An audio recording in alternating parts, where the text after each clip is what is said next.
এনেকুৱা দিনত ছাগলীবোৰ এৰি দিব নালাগে। এনেদৰে ৰোৱাবোৰ খাই দিছেনে, ৰোৱাৰ মাজত থকা বনবোৰে খাইছে, মই এতিয়ালৈকে ধৰিব পৰা নাই বাৰু।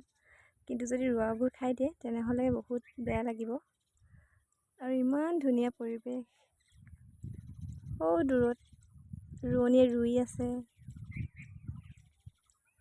আৰু ইমান ধুনীয়া চৰাইমান মাতি আছে। পৰিৱেশটো তেনে ইমান ধুনীয়া, সেয়ে ভাবিলোঁ আপোনালোককো অকণমান দেখুৱাই দিওঁ। এয়া চাওক সেউজীয়াবোৰ ইমান ধুনীয়া। এইফালেৰে যাম আৰু সেইফালে মাটি ৰুই আছে পুৰা মানুহে, কথা পাতি আছে ৰিণিকি ৰিণিকি, মই ইয়ালৈকে শুনিছোঁ। আজি বতৰটো ভাল, তেওঁলোকে ৰুই ভাল পাব। আৰু যে মই বাটতে হেলছ পালোঁ, কেঁচা, তথাপিও বুটলি লৈ আনিছোঁ।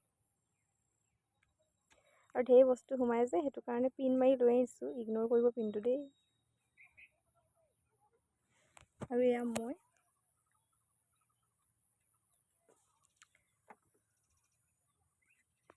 এইফালেদি যাম।